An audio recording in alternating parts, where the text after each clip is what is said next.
Recently, I have found myself getting into a groove and painting miniatures again. And since I've been out of it for so long, I figured I should talk about a few ways that I've been finding my way back to the painting table. My name is Nate, and welcome to the Gamers Guild.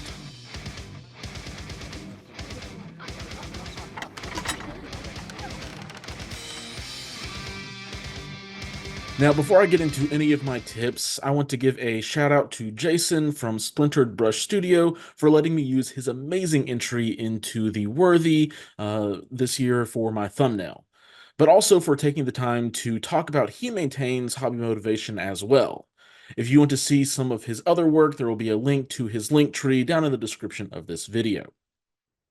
So I'll kick it off with a few of my tips to get or maintain some interest in the hobby, and then send it over to Jason. The first thing, though, that I highly recommend and have at least found to be really helpful is having a dedicated hobby space.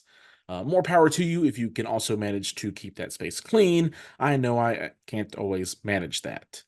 But having a dedicated hobby desk or table corner or whatever it might look like for you has been wonderful for me. One part of this is the ease of being able to just sit down and paint. At this point, I might need to refresh my paint water cup or prime my wet palette, but otherwise, my brushes and most of my paints are within hand's reach, or maybe a lean, from where I'm set up so that I can just start painting without having to worry about spending those precious free hours we have in our lives setting up and tearing down a paint station. For those of you who play board games, something that is heavily considered, at least for me, when the next game we play is how long it takes to set up that game. If it's a game that takes 10 to 15 minutes just to get everything set up and ready to go, it's a lot less likely to see the table. Same thing goes for painting. The other benefit of having a dedicated space is the visual reminder of the hobby. We are in what feels like a golden age of entertainment. There are seriously amazing games dropping in all forms of medium, from video games to board games, not to mention how easy it is to access different novels and comics and plenty of other forms of entertainment. All that to say, our attention is easily pulled to different things, and having a visual reminder has helped me put down a controller and picked up the brush a time or two at this point. The second thing I want to talk about is painting the things that you want to paint or are excited to paint. And the reasoning here may vary. Maybe you're excited to try out a new painting technique. Maybe it's one of your favorite characters, or maybe you're about to go to an event and you just need to finish painting up your team, and that's kind of the motivation. One of my recent enjoyments in the painting world has been printing off an affiliation list and going through all of the different affiliations and to see which ones I am close to having completely painted. And then trying to finish off those that are very close, like just a model or two away. Now, I still have plenty of unpainted models, both MCP and a handful of other games. So the thing I really want to stress here is don't feel like you need to be caught up or close to caught up to go and get a new box that you are excited to paint.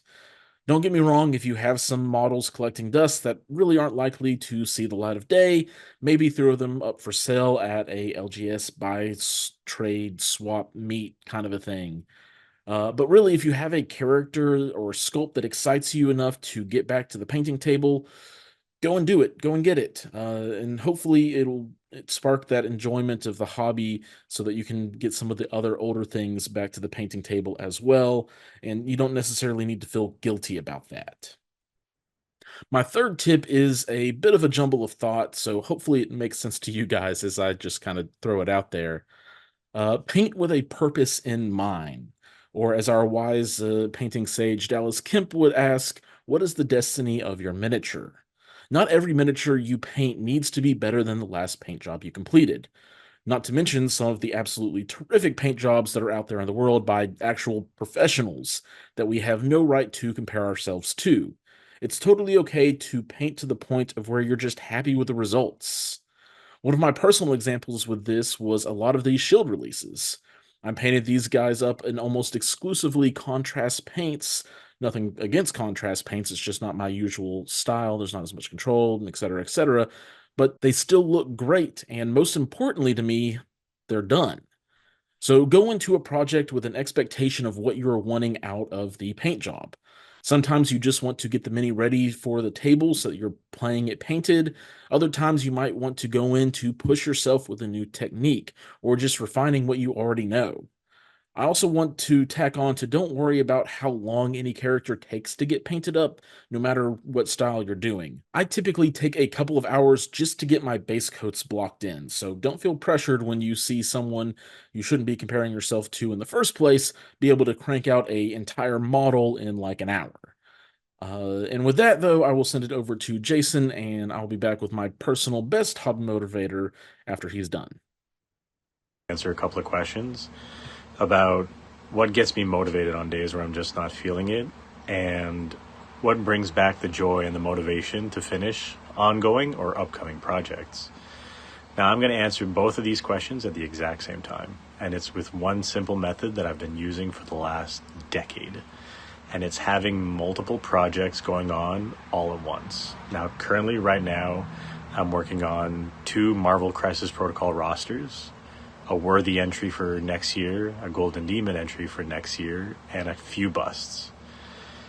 So I'm going to break it down for you guys, and it's very simple, and it's starting projects and then only working on a small section at a time. Now, this might work for some of you, it might not work for all of you, but what I've learned with this method is that you can focus on a single piece and then jump to something new and interesting. So I will tackle a Marvel Crisis Protocol character. I'll paint the pants on one character. Then I'll move on to another project. I'll work on a bust, and then I'll work one specific blend. Like it can be a cheekbone, a forehead, a section of the hair, whatever. Only a small section. Then jump on to the next one. And then you rinse and repeat that project until your projects are done. Now, I've been battling with mental health and depression for a long, long time, and I can only focus on small little projects for only a short amount of time. And by breaking down projects into further smaller pieces, it'll get me advance in those projects. It'll be baby steps, but eventually all those projects are going to be done. And the most important part is that I'll be proud of them because they're going to be done and they're going to be done well. There's a huge stigma in the painting community where it's you have to get stuff painted because you want to compete, but also you want to take the time to get them done so that you're proud of them. So by breaking down these projects into smaller pieces, you'll be able to achieve those goals. It might not be in the time frame that you want, but in the very long end, you're going to be happy with them. So thank you very much for letting me ramble on for a few minutes. And if you guys have any questions, comments, or concerns, my buddy Nate's going to drop my link in the description below, so don't feel shy and ask questions. Thank you again to Jason for joining me and talking about a reignited passion of mine. I do have one last tip for hobby motivation, though. Apologies ahead of time if you have headphones in. Do it! Just do it! The number one trick I have for getting paint on models is to just sit down and do it. So many times I've sat down with the intention of just getting a base coat done or just painting for an hour.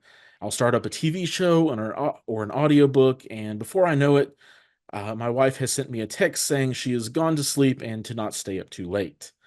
So yeah, sometimes just starting the process is all you need to really kick off the hobby train. Just start doing it. So these are some of the tips and tricks to help get you back to really most any kind of hobby when you need extra motivation. If you want to see more of Jason's awesome art, please check out his link tree down in the description below. I do want to take a moment here at the end of the video to shout out the guild sponsors who help make this content possible. If you're in the UK, you can shop at Tritex Games using the code TritexGGCP5 at checkout for an extra 5% off. And if you use this code on a pre-order item like the upcoming Defenders boxes coming out later this next month, it will net you a grand total of 25% off of that all in all. If you're in the US, you can shop at gamechefs.org where you can use the code GamersGuild for 15% off of your order. As always, if you have an LGS you are playing at, we encourage you to support where you play. I also want to take a moment and say if you're enjoying the content here on YouTube or one of the different podcasts we put out and want to support our efforts directly, you can support us on Patreon. Link in the description for that, also in the description. And then finally, if you want to join in silly discussions or ask questions to be answered from rules to general advice, you can join the Guildhall Discord page that has a link down in the description as well. Thank you all for watching, and until next time, keep on gaming.